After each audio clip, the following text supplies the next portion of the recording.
வாசிக்க கொடுக்கப்பட்டுள்ள வேத பாடம் சங்கீதம் 80ஆம் அதிகாரம் 1-19 வரை. சங்கீதம் 80ஆம் அதிகாரம் 1-19 வரை. இஸ்ரவேலின் மேய்ப்பரே, யோசேப்பை ஆட்டு மந்தையை போல் நடத்துகிறவரே, செவி கொடும். கேருபீன்கள் மத்தியில் வாசம் பண்ணுகிறவரே, பிரகாசியும்.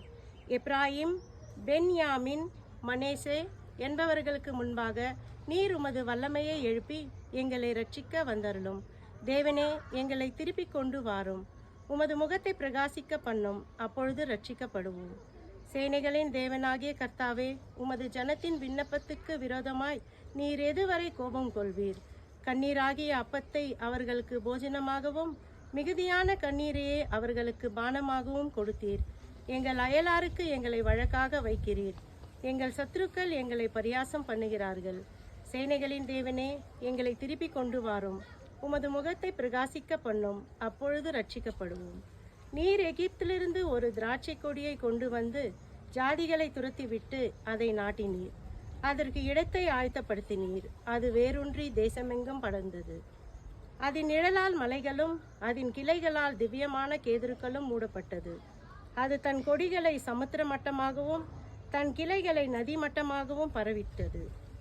இப்பொழுதோ வழி நடத்துகிற யாவரும் அதை பறிக்கும்படியாக அதன் அடைப்புகளை ஏன் தகர்த்து போட்டீர்?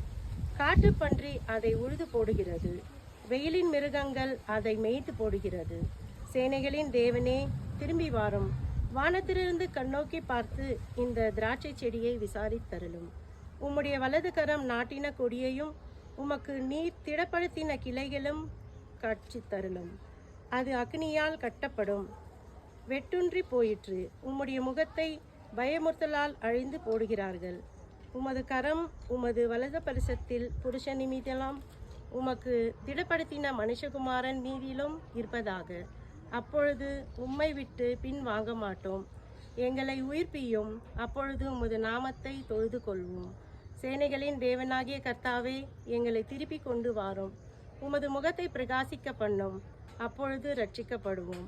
வாசிக்க கொடுக்கப்பட்டுள்ள வேத பாடம் வாசித்து முடிந்தது. ஆமேன்.